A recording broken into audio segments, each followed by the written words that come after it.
without further ado, we're gonna kick off our fifth summit. I never know what he's gonna talk about, but, Well, I'm gonna take off my coat in case it gets off here.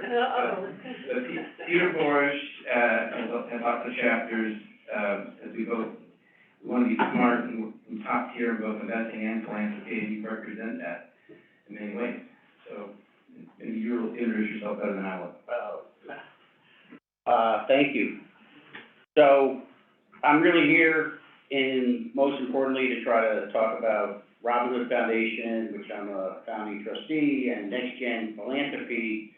But I don't think that, given everything that's going on in last Thursday night, my hair was 100% blonde, and SVB came out, and so that was an issue. I'm also a little nervous because there's a pro sitting right in front of me, and so that makes it difficult speaking.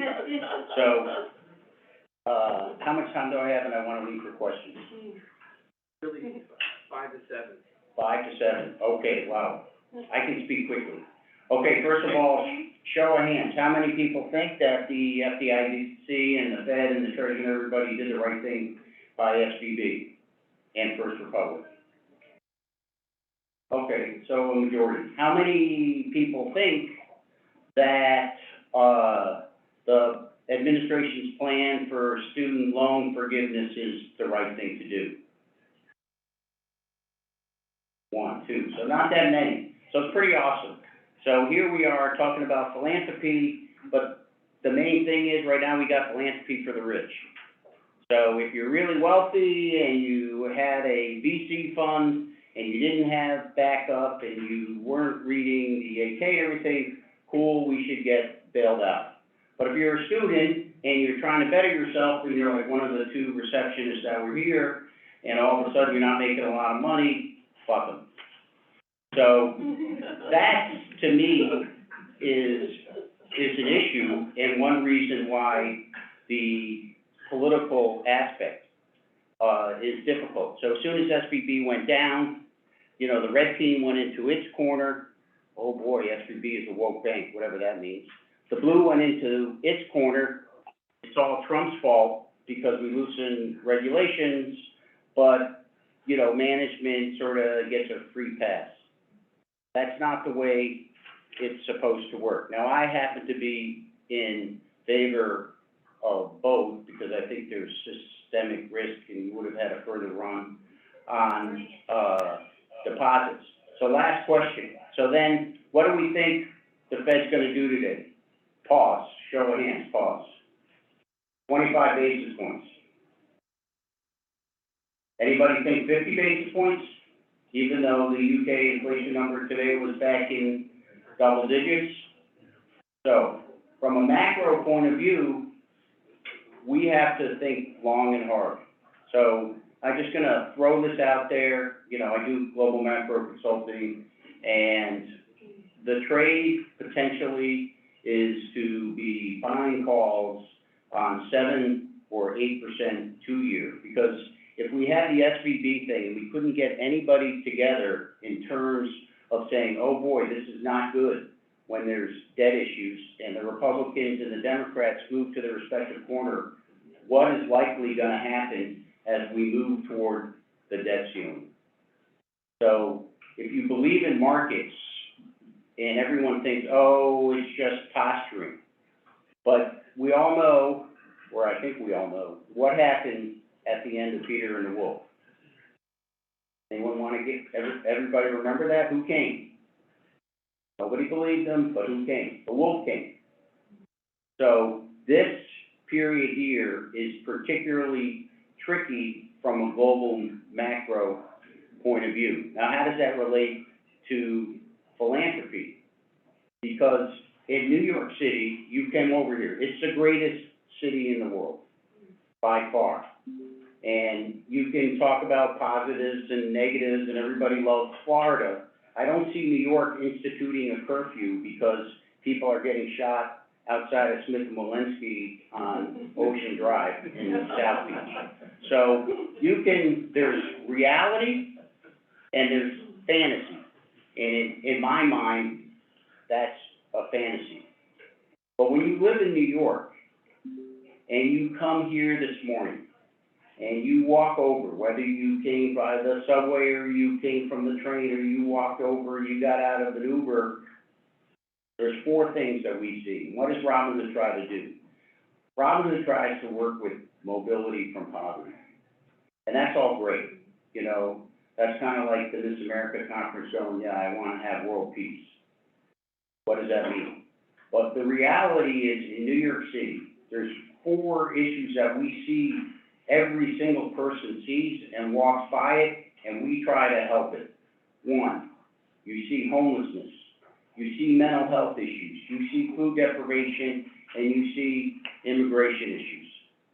We should be a country and a city that helps all of those. Now, it seems to me that the notion, and I just put something up on Twitter yesterday about the fact of whether it's marginal tax rates, that the notion that tax rates should be lower and that everybody should fend for themselves, we just disproved that last Thursday when we went and bailed out SVB. So let's just think of our little history here. Remember the savings and loan crisis? What was that? That was in the 80s. Too much leverage in the banking system.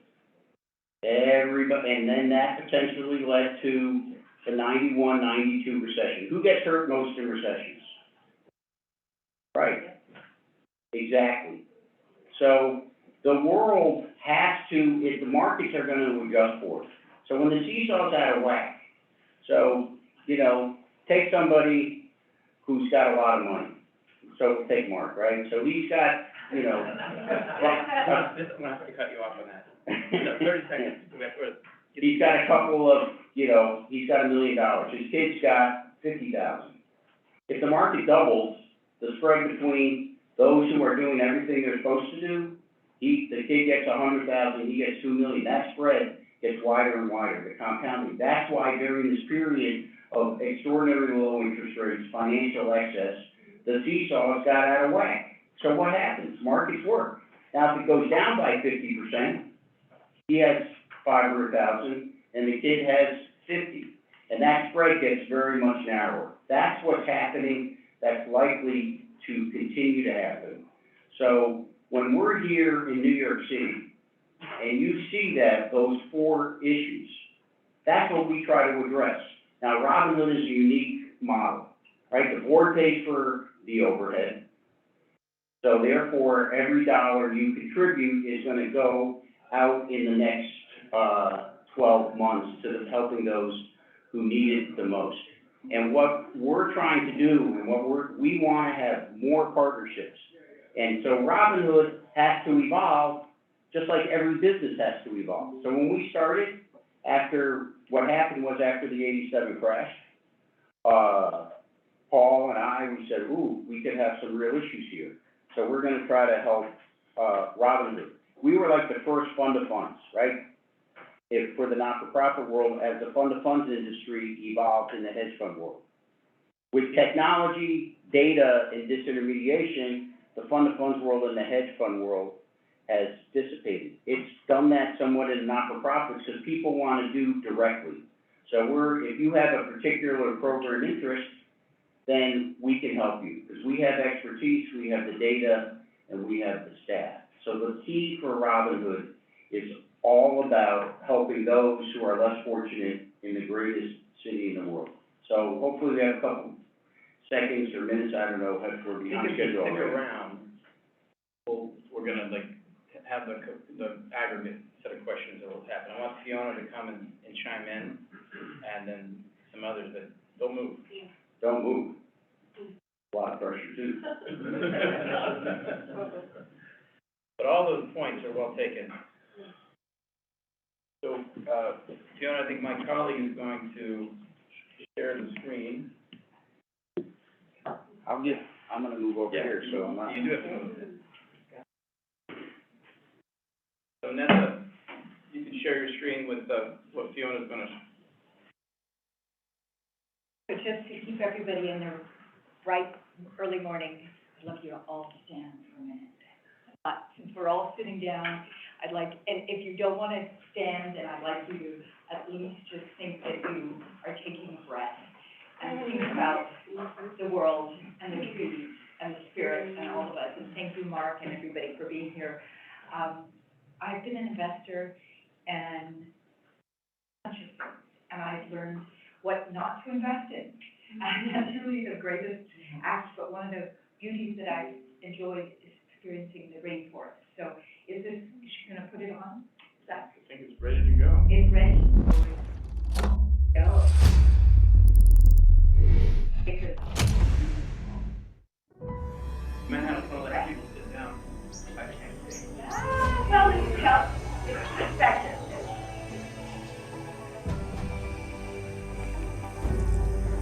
I invested in,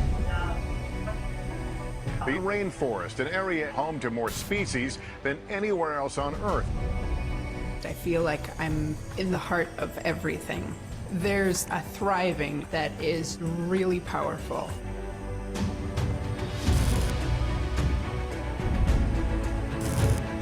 An area that cleans our air, purifies our water, and holds many of the important solutions to tomorrow's problems. This rainforest is instrumental to the survival of the entire human race.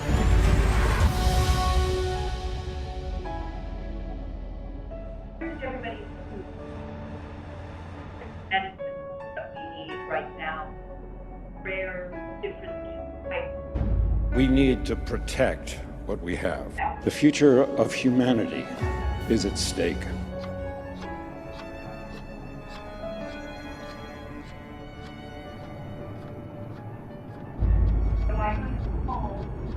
How can we monitor a large area of forests that would provide us with a view of the tropical forest functioning?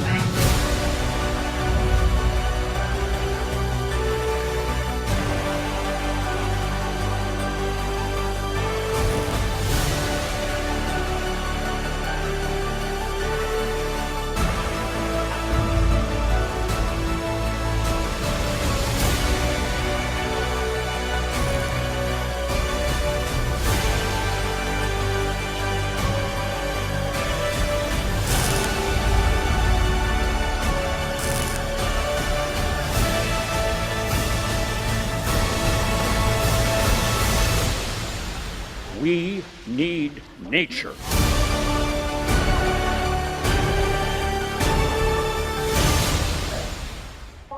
In my work, which has been as an investor, now in microfinance as well, that's how I was in 3 days able to put together one of the top teams with the question, where is data? I know we were just talking that we're gonna hear how data can be infiltrated, who can steal it, who can use it, greenwash with it, but this is actually a challenging competition.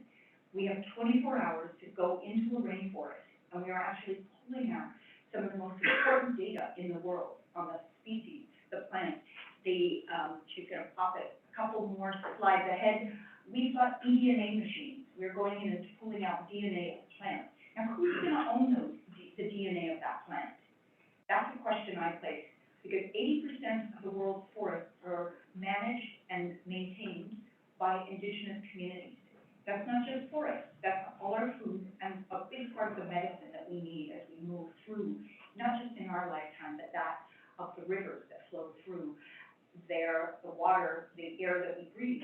And so I'm bringing this back into an innovation time. We have to collectively be together. There are no borders when it comes to health, and as we've all been through COVID, and many communities are still suffering from COVID. In the midst of this whole team, could we go a couple more slides ahead? That would be great. That's perfect, that's great for now. So part of our work is working Michigan State. I just got last Friday, $350,000 grant. Yes, because we needed to do a Oxford nanopore sequencing DNA machines that are gonna go on the back of canoes in the middle of the Brazilian rainforest. They're gonna be out there scoping through, doing molecular biology so that we can also learn through backing and building up what we need. So we're gonna do samples of soil, vegetation, insects. We do what we're trying to make everything as affordable as possible. So hopefully, once we start this, then if we go to the couple more slides forward. There we go. So Hector Vargas he's running, I've known Hector for 20 years. I invested in education with Hector. In other words, I borrowed a Russian guy's boat, went up the river in Koga, and I put together an institutional type of school that I did not touch, that was run by the Shuar and the Quichua for themselves, by themselves, as a microfinance investor. That is something I learned to do, with give them the money, let them self-organize, and let them profit, not just by the money that they get from the loans, but by bringing education and the next generation forward. So Hector actually is working on that. Zoom can't hear you. Okay. So Hector is running part of our project down in Ecuador. We have Paz Amazonas. Paz Amazonas is the largest nonprofit with 500 plus families, groups of tribes in Brazil. And then we are working with people in the Maori, in New Zealand, and we're working with the indigenous communities around the globe. So bringing it back, who can afford these beautiful drones? I afford that. There you go. I need some more drones, by the way. So these drones, Dragonfly, amazing, came in on a Sunday night. I spoke to the CEO, and I said, I need to take them through the rainforest, through the most rare plant in Singapore. And he's like, really? How am I going to get clearance in Singapore to go through Singapore? And I said, well, that's what the X Prize is doing. So we are now, in May, going to take Dragonfly drones and fly not just above, but we're going below. And then we have 3 small submarine drones that are going into the basin, into the water, and we will be using not just audio, DNA, the soil sampling, the plant recognition from people, but we will have the subtlest thing. We're going to all listen to the sounds of all the bugs and bees, birds, and that's how we're going to win the competition. It's a $10 million competition, and it's about really not about winning 10 million, or it's a 5 million, a 3 million, or 1 million prize, but it's about the communities that need to have access to this in their communities and to empower them. So that's some of the work that I love to do, and that's collaboration. Love to have support from others in any form.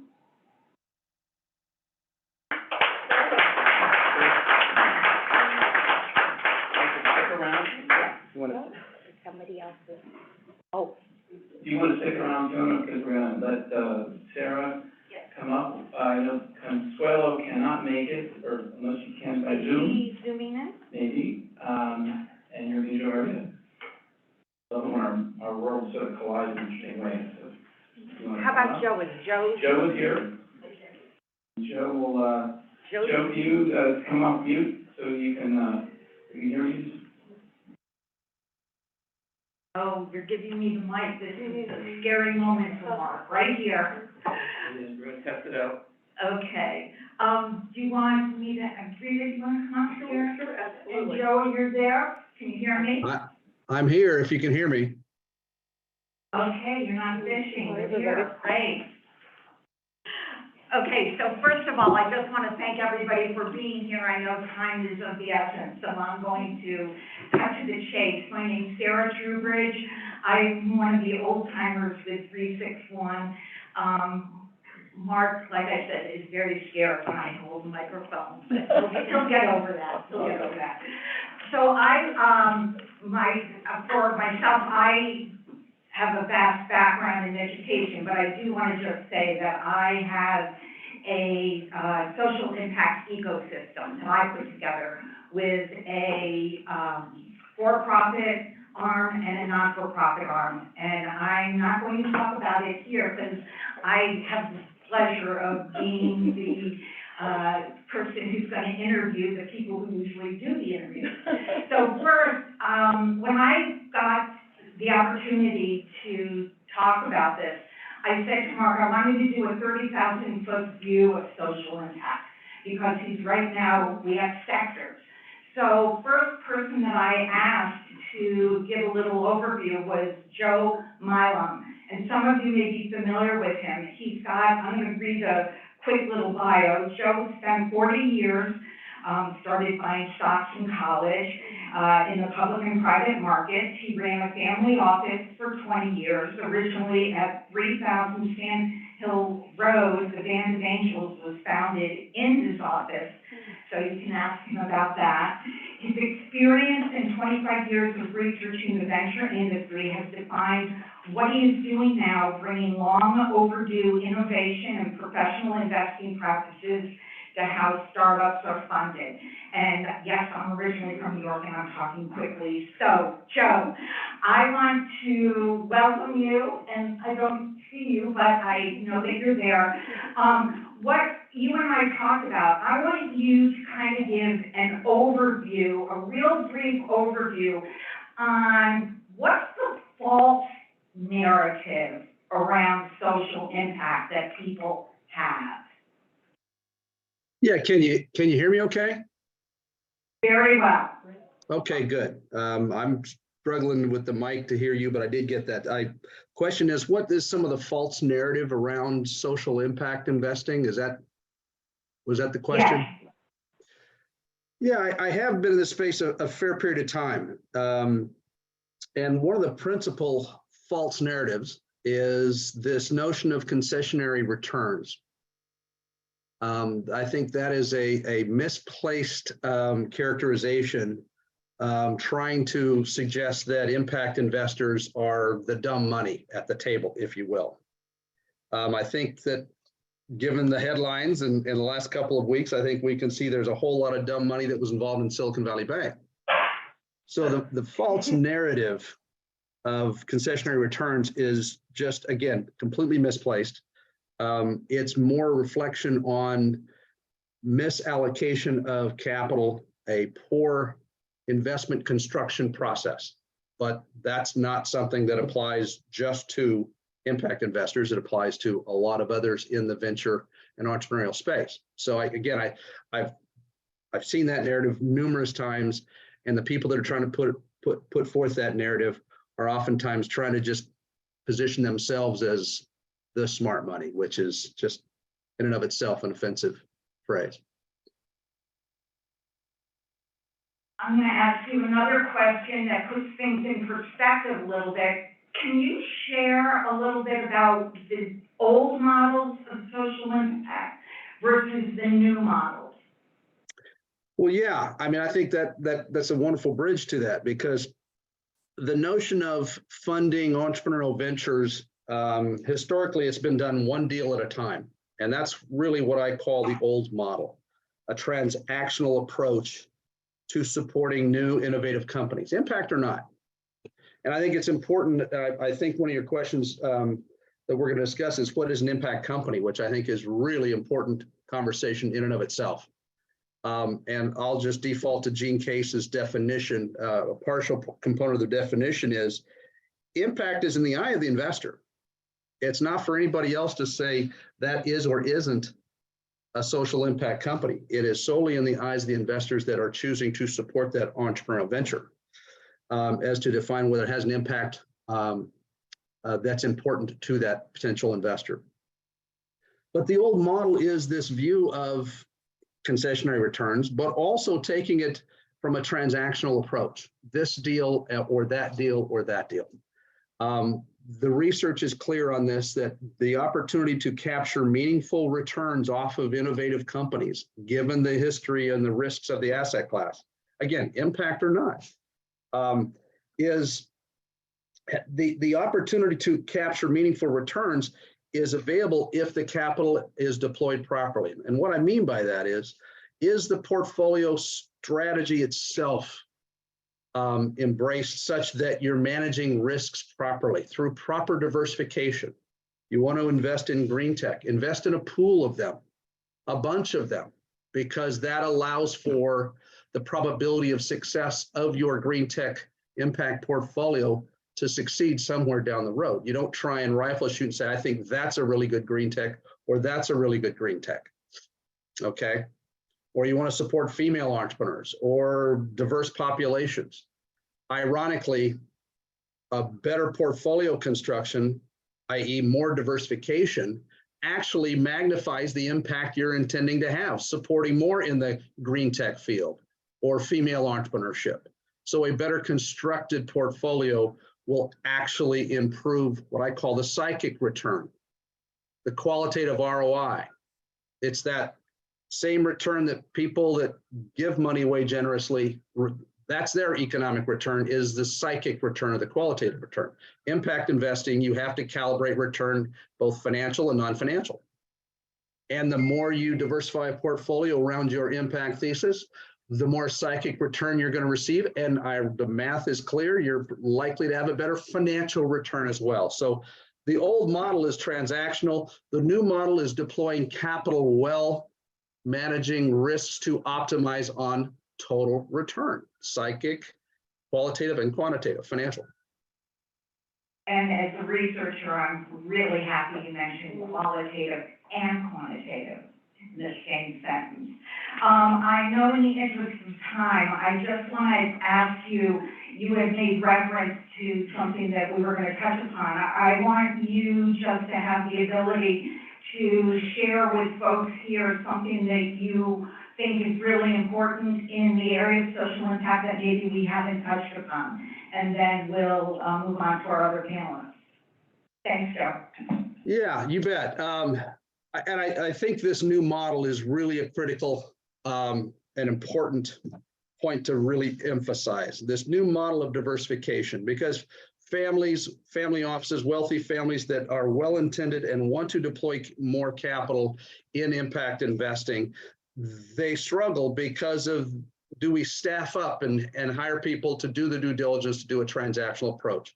Well, they already have the professional investment staff oftentimes that's comfortable with allocating capital to diversified portfolios. So they already have the in-house capability for that sort of the new model approach.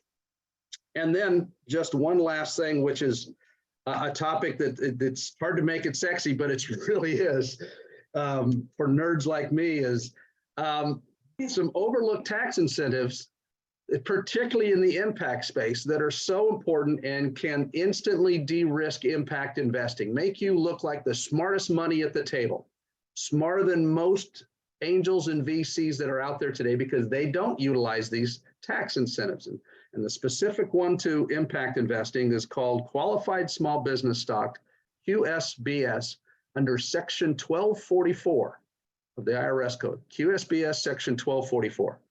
That's the original QSBS law. Most people don't even know it exists. There are some folks that understand its newer cousin called Section 1202, QSBS under Section 1202. That's favorable treatment on profits. But the really critical one for social impact investing is 1244, which simply says you're willing to be part of the first $1 million going into a qualified startup. It has to be a C Corp, and they have to be in the business of making and selling something. That's all it takes to qualify largely. And that startup fails. Let's think of an impact company or an impact startup or green tech or female entrepreneur, diverse ethnicity. Here comes the hashtag. I love you, but we got to keep it moving. Yeah. If you invest, you can lift, and it fails, you can literally get a better financial write-off than if you gave an equivalent amount of money to a nonprofit. It's a better financial transaction to invest in an impact startup that fails than if you gave a similar amount to a nonprofit drawing attention to the same topic. Ooh. And if it succeeds, I'm sorry? That's a beautiful way to close with the giving money to one, even if it fails. I like that. Yeah, you either give them a fish or teach them to fish. Invest in an impact startup, and it's a better financial transaction than a 501c3 write-off if the startup fails. And if they succeed, you've got potential for tax-free profits, and you're having the impact you had hoped for. That's a no-brainer for impact investors, and it's just not talked about, not used, and it's low-hanging fruit. And you didn't let me down with not providing a fishing analogy, so thank you. Okay, I look forward to seeing you in person.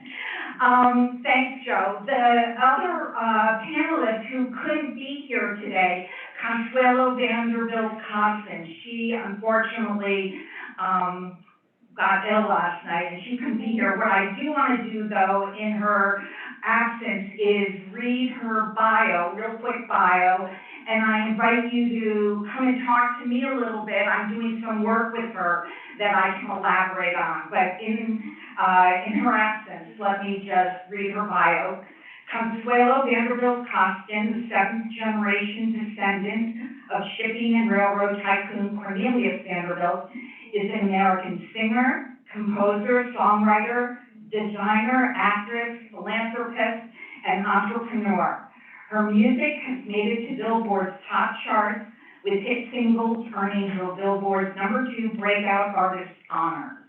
Consuelo is the CEO and co-founder of SoHo News, a member-driven social networking platform for creative professionals that has garnered thousands of memberships from globally renowned designers, artists, musicians, directors, dancers, makeup artists, and more. And so, again, we miss you, Consuelo, and I would be more than happy to share additional information or some of the projects that we're working on together.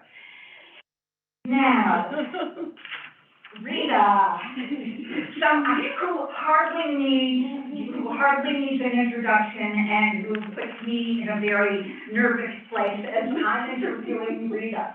So let me give you a quick, brief background if you don't know who she is.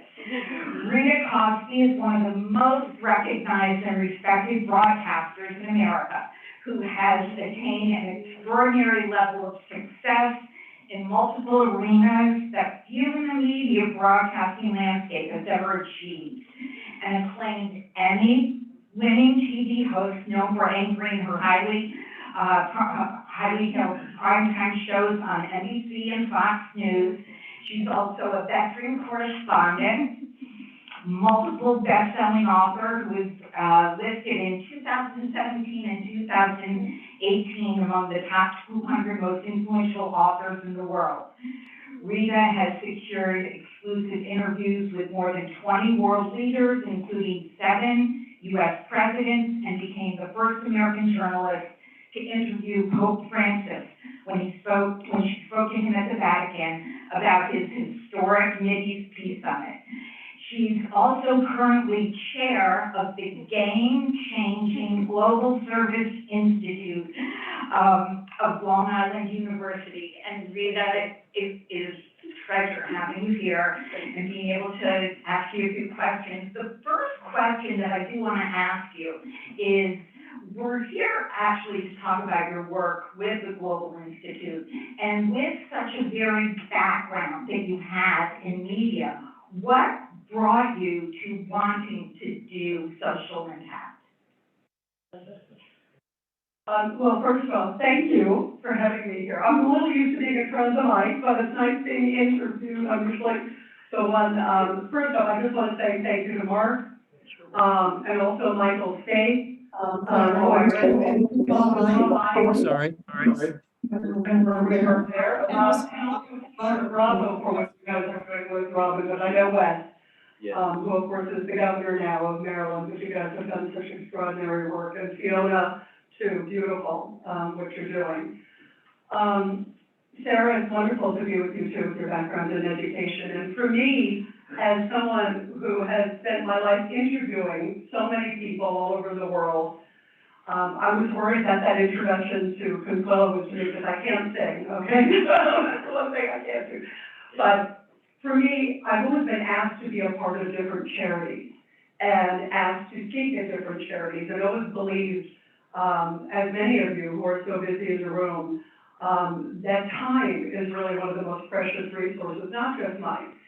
And I've probably been involved in 1,000 charities in my life, from every single walk of life, whether it's rainforest, whether it's climate, whether it's military, child, education, so many different layers. And just a few years ago, I ran into some folks at Long Island University, and I'll share with you in a little bit about why they're such an extraordinary place. And I had never sort of thought about being involved in education on such an integral way. But we started talking, and it became where I was going to be one of their speakers for maybe a conference that they were doing. They were doing really extraordinary things.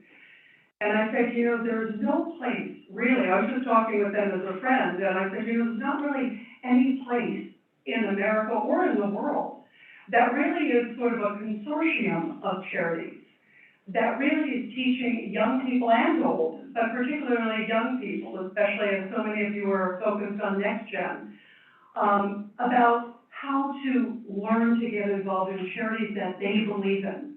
And for me, it was always hard because I thought, gosh, I want to help the rainforest. I want to help all these different layers and causes that I'm so passionate about, but how can I sort of put them under one roof? And we created something that is truly extraordinary and truly unique. Just a little brief background also about me, I think why I got involved in service. I'm a first-generation American. My father was a prisoner of war. And my father was rescued by American troops. He was 90 pounds and 6 feet tall when he escaped from a POW camp. He was a Polish resistance fighter. And my father was fighting right there on the front lines, as you see so many of the Ukrainian folks doing today. I see my father when I see those young fighters. And so I grew up in a family where we cared about giving back, and we cared about appreciating others. So I grew up in a very integral household where, recycling was part of the home and appreciating the troops. I host the biggest telethon in the world for American troops. We've raised over $10 million to send care packages to troops all over the world. Thank you. But I've also probably helped raise hundreds of millions of dollars through my career just because I'm passionate about making a difference and grew up in a home where that was integral.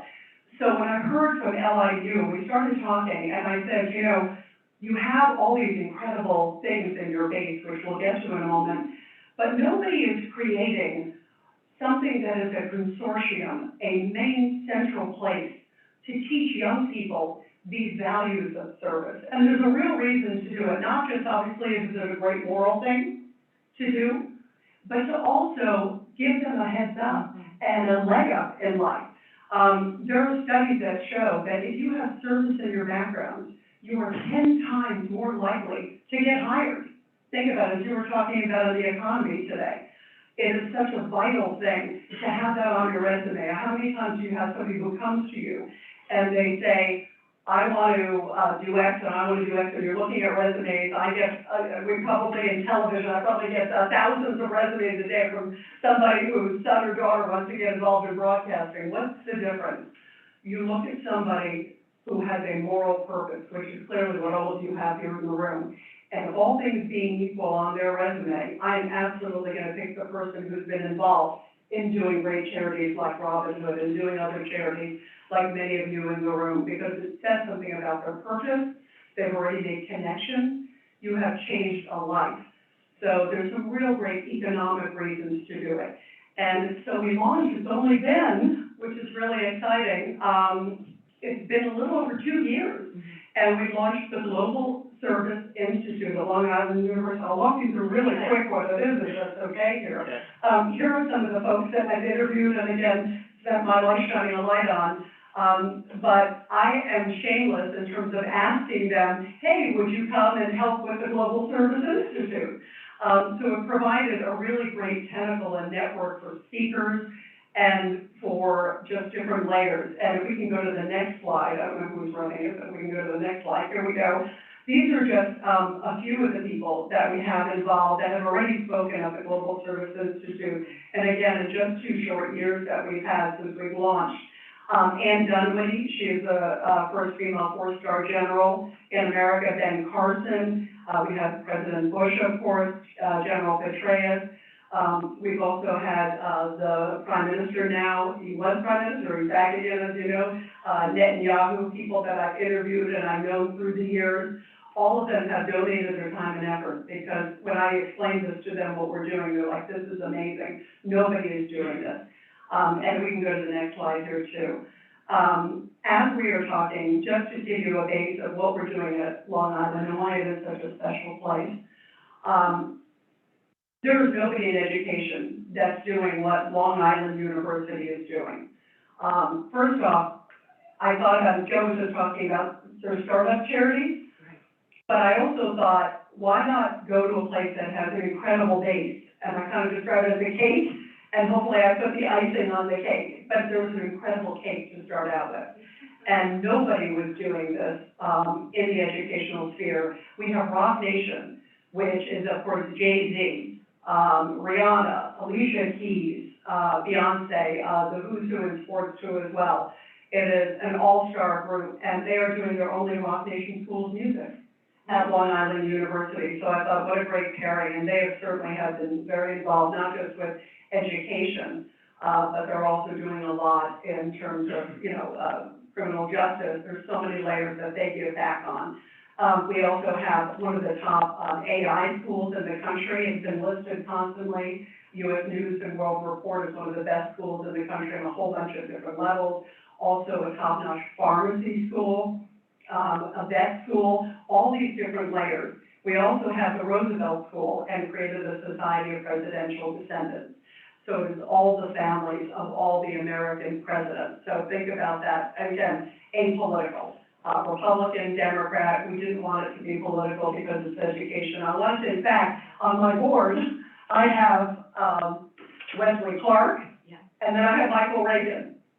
People who probably never have worked together before, but are excited because in a climate like this, and I'm in the broadcast business, so every day it's like we're hearing so much partisanship. This is something that everybody can come together on as service. And here's our next slide too as well.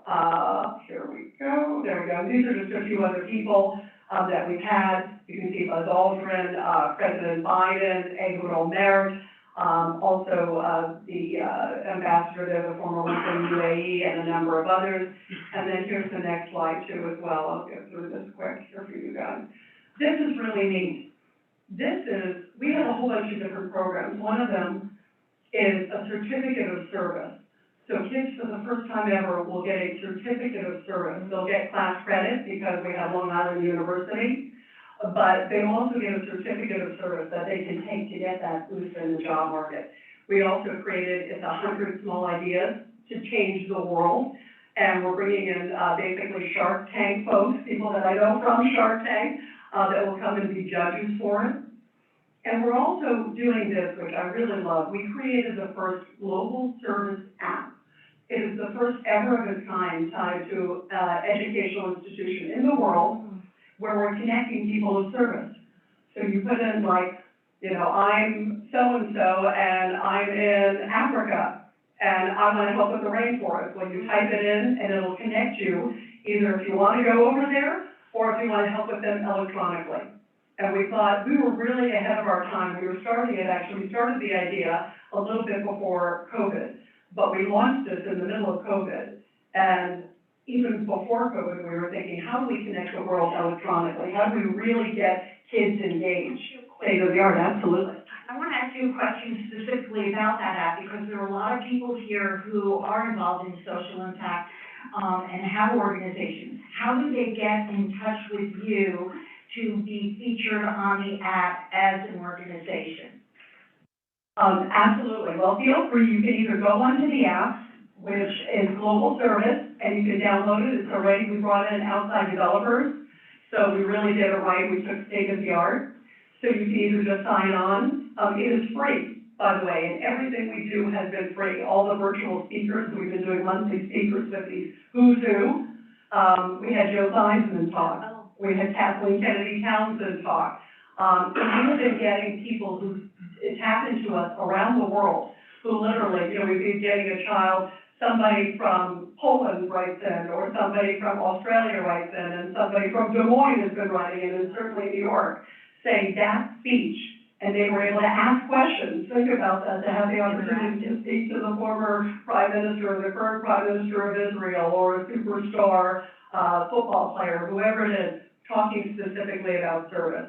And we get messages every day saying, that speech changed my life, that inspired me. It's all free. Great. So you can either sign in. Also, please come over to me too, because there's ways that we can do it as well. And then I think we just have one or two other really quick slides here.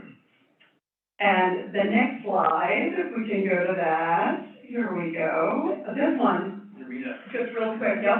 I don't wanna give you the hook or anything, but just, we have interactive cultures, Perfect for questions, perfect. so if you could.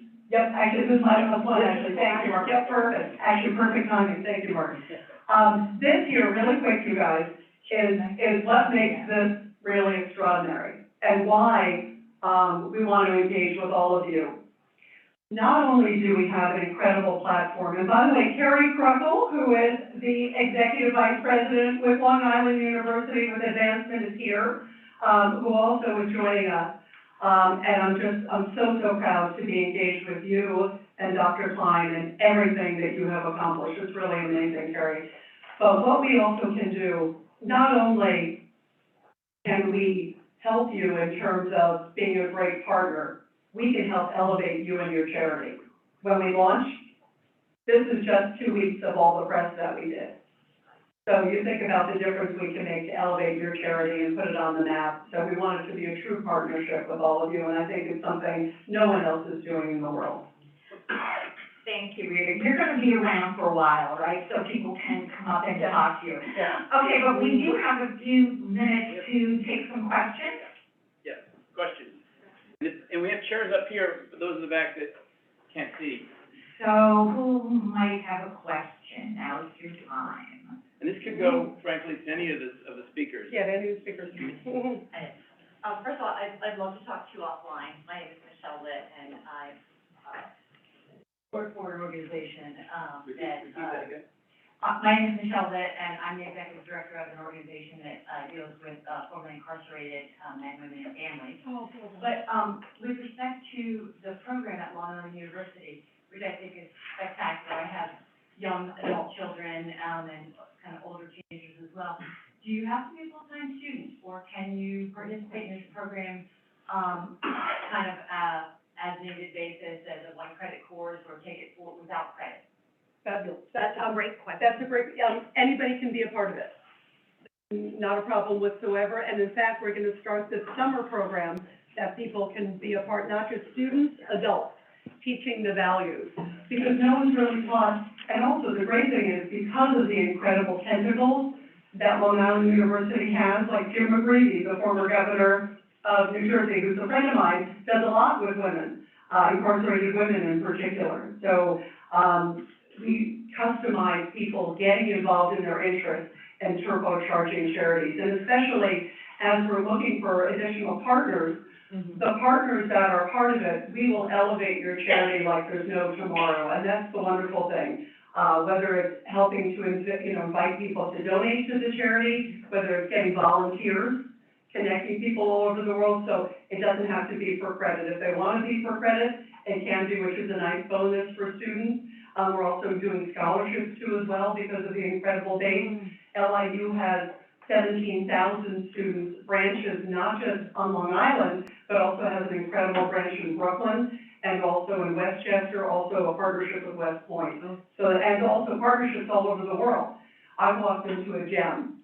They were established in 1920s, but have partnerships, literally already exchanges with universities in Asia, in Australia, in Central America. So we already have an incredible reach. And you say you walked into a gem. I think they're very fortunate and lucky to have you, of course. The icing on the cake, as you say. One more question, maybe? Yeah, one more question? I can project. So obviously you're doing amazing work, but if you said like the top two things you need most as action steps from people in this room, what would they be? We're starting to look for partners. I wanted to have the cake, first, before we went out. As someone who gets asked a lot of things and involvement, I always go, okay, well, who's on the board? What have you done? And I'm a big believer in sort of walking the walk and then talking, even though I talk for a living, but I also wanted to make sure we had a great date. So we're now at the point where Long Island University has established all these other great partnerships. We, the Global Service, has created our incredible board, started our speaking series. We've done partnerships. We're doing a big gala coming up. We just got a huge donation actually the other day, for the gala, which is all gonna go to scholarships.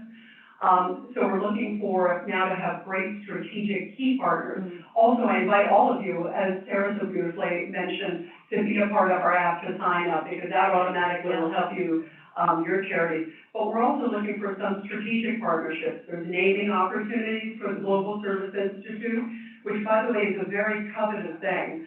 As coming in from the outside in, and many of you who are much more involved can attest, rarely does it come open where something like this, with this kind of a visibility and this kind of a powerhouse team that I'm so proud to be a part of, come available, where somebody could actually name one of the programs after them. It could be like the service program, the app.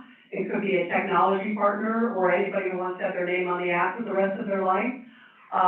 It's also 501c3, it is a 100% nonprofit. All of it goes to the nonprofit Long Island University. And again, there's no risk. They've been established since the 1920s as a base. This is not a startup. This is the icing to a great, incredible base. But we're also looking for some key partnerships, who maybe it's a foundation, maybe it's an individual, maybe it's a company that wants to have their name attached. So for the rest of their lives, it will be such and such Global Service Institute. And whenever we do any of the interviews like we've done, they will have an incredible life. And you think about it, as somebody who's been in broadcasting, this really is an amazing, unique opportunity.